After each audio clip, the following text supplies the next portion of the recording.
আসসালামু আলাইকুম। আমরা জানি দুদিন আগে এনসিপির যে প্রধান কার্যালয় আছে বাংলা মোটরে, তার নিচে একটা ককটেল বিস্ফোরণ হয়েছে। এটা নিয়ে আলোচনা করতাম না, এটা নিয়ে কি আলোচনা খুব একটা হয়নি, কারণ এনসিপি এটা নিয়ে খুব একটা দৌড়াদৌড়ি করেনি, মামলা টামলা করেনি, সরকারও এটা নিয়ে খুব একটা নড়ে চড়ে বসেনি।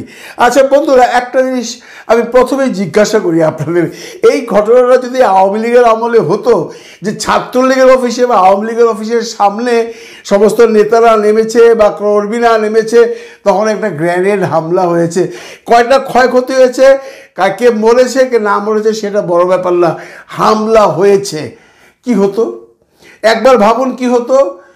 পুরা দেশে আগুন জ্বলে যাইত। সেই ঢাকার থেকে শুরু করে তেঁতুলিয়া, ঢাকার থেকে শুরু করে বান্দরবান, সব জায়গার থেকে বিএনপি, জামাত আর যারা আছে সবাই অ্যারেস্ট করে নিয়ে যেত, ঠিক কিনা? ঠিক।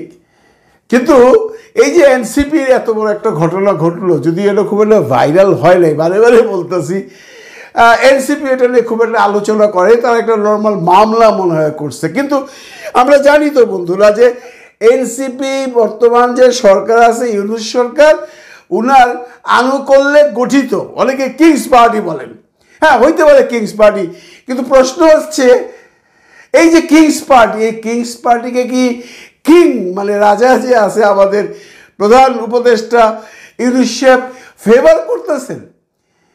বলেন কোনো ফেভার করতেছে? যদি ফেভার করতো তাহলে তো এই যে এনসিপির অফিসের সামনে হামলাটা হয়েছিল, ঢাকা শহরে মিনিমাম 500 লোক অ্যারেস্ট হইতো। ইউনূস সাহেব যদি পুলিশের অর্ডার দিত যে আপনারা যেহেনতে পারেন ওদের খুঁজা বাই করেন, ওই হায়েস্ট গাড়িতে আসছিল, হায়েস্ট গাড়ির নাম্বার বাই করেন, ঢাকা শহরে কতগুলো হায়েস্ট গাড়ি আছে সবগুলো বাই করেন, গাড়ির গতিবিধি বাই করেন, বাই করে নিয়ে আসেন, করতো না? 100% করতো। আমরা জানি কিংস পার্টি বলেন আর ইউনূস সাহেবের পার্টি বলেন, ইউনূস সাহেবের সিম্প্যাথি আছে এই ছেলেগুলোর উপরে। ইউনূস সাহেবের কেন? আপনার নাই? আপনি যে দেখতেছেন আমার এই কন্টেন্টটা, আপনার নাই? অবভিয়াসলি আছে, কারণ এই ছেলেগুলোর জন্যই আজকে আমি এই যে ইউটিউবে এত কথা বলতেছি সরকারের এগেস্টে, অমুকে বলতেছে তমুকে বলতেছে, অনেকে এই কথাও বলতেছে, আরে না না কিসের হামলা মামলা, এগুলো হলো এনসিপি নিজেরাই বোম ফুটাইয়া সিম্প্যাথি আদায় করে। আরে মিয়া, আপনার কাছ থেকে কি সিম্প্যাথি আদায় করবো? ওগো উপরে তো সিম্প্যাথি মানুষের এমনিতেই আছে। এই যে আজকে আপনি এত বড় বড় কথা কইতেছেন ইউটিউবে আইসা, পারতেন? আওয়ামী লীগের সময় পারতেন? পারতেন না। আপনাকে সেই স্বাধীনতা দিয়েছে এই পোলাপানগুলা, এটা ভুললে চলবো না। এরা যদি তখন বুক চিতে না দাঁড়াইতো, এরা যদি ডিবি হারুনের মাইন না খাইতো, এদের ডাকে যদি হাজার হাজার লাখ লাখ মানুষ রাস্তায় না নাইমাইতো, আপনি মেয়ে তো ইউটিউব বানাইতে পারতেন না। কি বানাইতেন? কারে নিয়ে বানাইতেন? এখন বড় বড় কথা কর, বলে যে এনসিপির এলে ইচ্ছাগুলো করছে সিম্প্যাথি আদায় করার জন্য। ওদের সিম্প্যাথি আদায় করার কোনো প্রয়োজন আছে? ওরা তো এমনি সিম্প্যাথাইজড। হ্যাঁ, কিছু নেতা বেতার কিছু টুকটাক প্রবলেম আছে, সেগুলো তারা শুধরাবে, না শুধরালে তারা আউট হয়ে যাবে, ওয়াশ আউট হয়ে যাবে। কারণ বাংলাদেশের মানুষ সহজে কিছু ভুলে না। 20 বছরের ঘাও আবার নতুন করে আইসা মলম দেয়, এটা আমরা দেখতেছি, একটা পর একটা ঘটনা দেখতেছি। সুতরাং এই সমস্ত কথা বললেন না এনসিপি নাটক করছে, আর এই সমস্ত কথা বললেন না যে কিংস পার্টি ইউনূস সাহেব এদেরকে পাল্টাছে, ইউনূস সাহেব এদেরকে সিম্প্যাথি দেখাইতেছে, ইউনূস সাহেব এদেরকে ক্ষমতায় বসায় দিবে। Don't think so. ইউনূস সাহেব এইগুলো করার জন্য আসে নাই। আমি বারে বারেই বলতেছি ইউনূস সাহেবের একটা সিম্প্যাথি আছে। ইউনূস সাহেবের কেন? যারা সাধারণ মানুষ, যারা এই বিপ্লবকে বিশ্বাস করে, যারা কোনো বড় দল করে না, যারা কোনো দলের পাগল সদস্য না, তারা সবাই এই ছেলেগুলোকে পছন্দ করে, এই দলটাকে পছন্দ করে, কারণ সবাই একটা নতুনত্ব চায়, আমরাও তাই চাই। কাজে এইগুলো কথা বলে কোনো লাভ নাই যে ইউনূস সাহেবের দল, ইউনূস সাহেব অগ্রণীরা ক্ষমতায় বসাই দেবে, ওই সমস্ত বাজে কথা বলবেন না। এবং এই যে স্বাধীনতা আপনাদের থেকে দিচ্ছে কথা বলার জন্য, এটাকে খর্ব করেন না ভাই। এটাকে কেন খর্ব করেন? আপনার কি মনে হয়, আমি যিনি বলতেছেন এই সমস্ত কথা তাকেই বলতেছি, আমি ভাই নামটা নিতে চাই না, আপনার কি মনে হয় একটা ককটেল নিয়ে কেউ খেলবে? ওখানে আক্তার ছিল সদস্য সচিব, আরও মেম্বাররা ছিল, তারপরে এখানে অফিসের স্টাফরা ছিল। একটু দূরে পড়ছে বলে কম ক্ষয়ক্ষতি হয়েছে। যদি কারোর গায়ে পড়তো এই রিস্ক নিবে? আরে আপনি নেবেন নাকি? আপনি যদি বলি আপনি এক জায়গায় দাঁড়িয়ে থাকবেন, আপনার কাছে একটা বোম মারুন, আপনি সরে যান, তারপরে এটা নিয়ে নিউজ করুন, আপনি করবেন? করবেন না, এগুলো চাপা মারিল না খামাখা। যাকে বন্ধুরা, এটারে মামলা হয়েছে, সরকার তেমনভাবে প্রেশারাইজ করছে না। স্বরাষ্ট্রমন্ত্রী মহোদয় বলেন বা স্বরাষ্ট্র উপদেষ্টা মহোদয় বলেন বা ইউনূস সরকার নিজেকে বলেন, এই জন্য করছে না। মানুষ তাহলে মনে করবে হ্যাঁ এনসিপি এন হয়েছে, তো এখন তো সরকার উঠে পড়ে লাগছে। সরকার নর্মাল একটা মামলা দিয়েছে, নর্মাল একটা প্রসিডিওর হচ্ছে। এনসিপিও কাউকে দোষারোপ করতেছে না। এনসিপি কিন্তু বলে নাই যে আমার আওয়ামী লীগ মারছে বা আমার বিএনপি মারছে বা আমার অন্য কেউ মারছে। এনসিপি যে কথাটা বলছে যে যারা এইগুলো করে ভাবতেছেন যে সংস্কারকে রুখে দিবেন, তারা ভুল করতেছেন। আমি এখানে সংস্কার বুঝি না। আমি একটা জিনিস বুঝি, এনসিপি নতুন দল হবার পরেও এনসিপি সবার গলার কাটা হয়ে গেছে ভাই। আপনাদের তো গনে জুম্মায় 8 দিন হয়েছে পার্টি করছেন, গলে না? পুরো দেশই গলে। ইউনূস সাহেব তো গলে, পুরো দেশই গলে।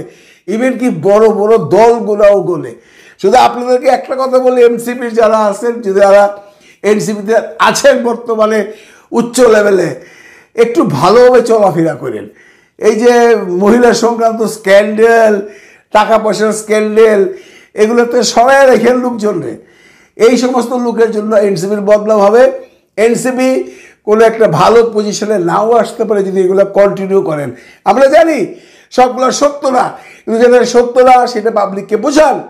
অনেক পাবলিক কিন্তু অনেক ধরনের প্রশ্ন আমাদেরকে করে, অমুকে এইটা করছে, তমুকে এইটা করছে, অমুকে টাকা মারছে, অমুকে নারী ঘটিত ব্যাপার আছে।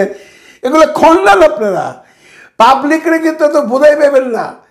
আমরা যারা এনসিপিকে সাপোর্ট করি তারা ব্যতীত নিউট্রাল যে পাবলিকগুলো আছে, তারা কিন্তু কোনো স্ক্যান্ডেল শুনতে চায় না, তারা কোনো চাঁদাবাজি, চুরি, ডাকাতি শুনতে চায় না।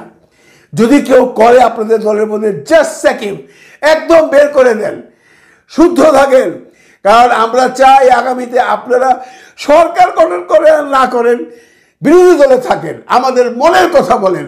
এটা বলতে হবে, যে দলই ক্ষমতায় আসুক তাকে একা রাজত্ব করতে দেয়া যাবে না। তাহলে আবার সেই 16 বছরের স্বৈরশাসনের আমল চলে আসবে। এবার আসি আরেকটা প্রসঙ্গে, সেটা হলো সিটি কর্পোরেশন নির্বাচন। দেখেন, আমি ইশরাক সাহেবের একটা ধন্যবাদ দিতে চাই। ইশরাক সাহেব যে নাটকটা করলো বা যে ঘটনাটা ঘটাইলো এই ঢাকা দক্ষিণ সিটি কর্পোরেশন নিয়ে, এতে করে সরকার তথা জনগণের একটা লাভ হয়েছে। কীরকম?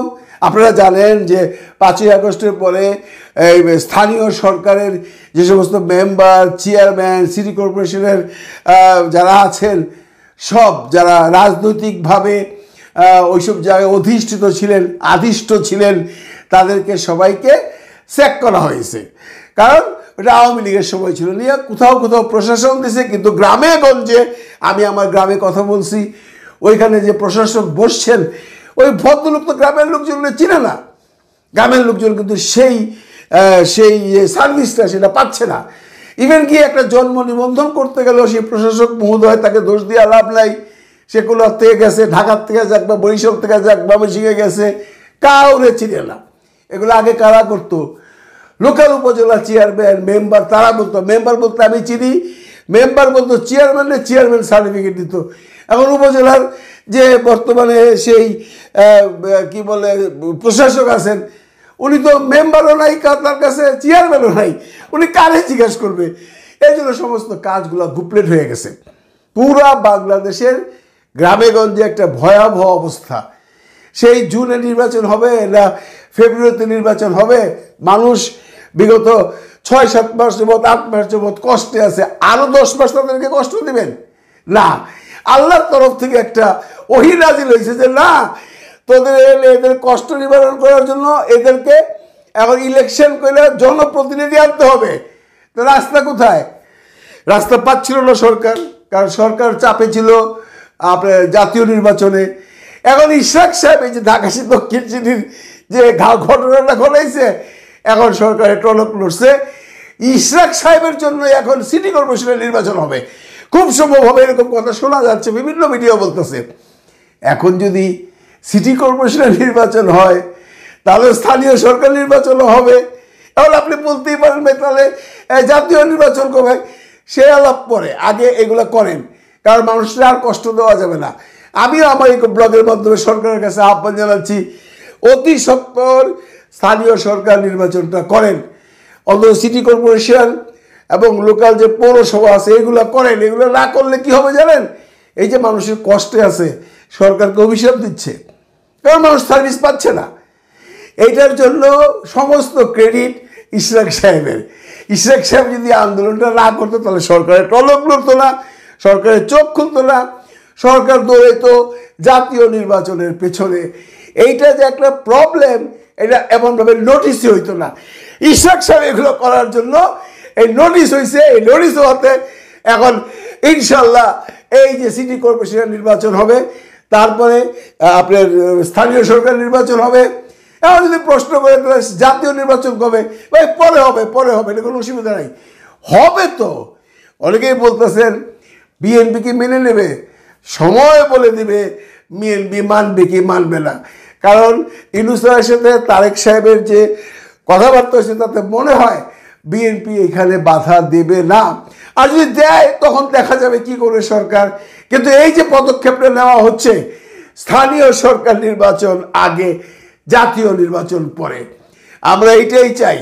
এবং জাতীয় নির্বাচন পরে হলে যেটা লাভ হবে, স্থানীয় সরকার নির্বাচনে বোঝা যাবে কার কত দূর। আমরা দেখব, খালি চাপাবাজি দিয়ে হবে না ভাই, চাপাবাজি দিয়ে হবে না, মানুষ কাকে পছন্দ করে সেটা দেখার অপেক্ষায় রইলাম। ভালো থাকবেন সবাই, ভালো রাখবেন সবাইকে, আল্লাহ হাফেজ।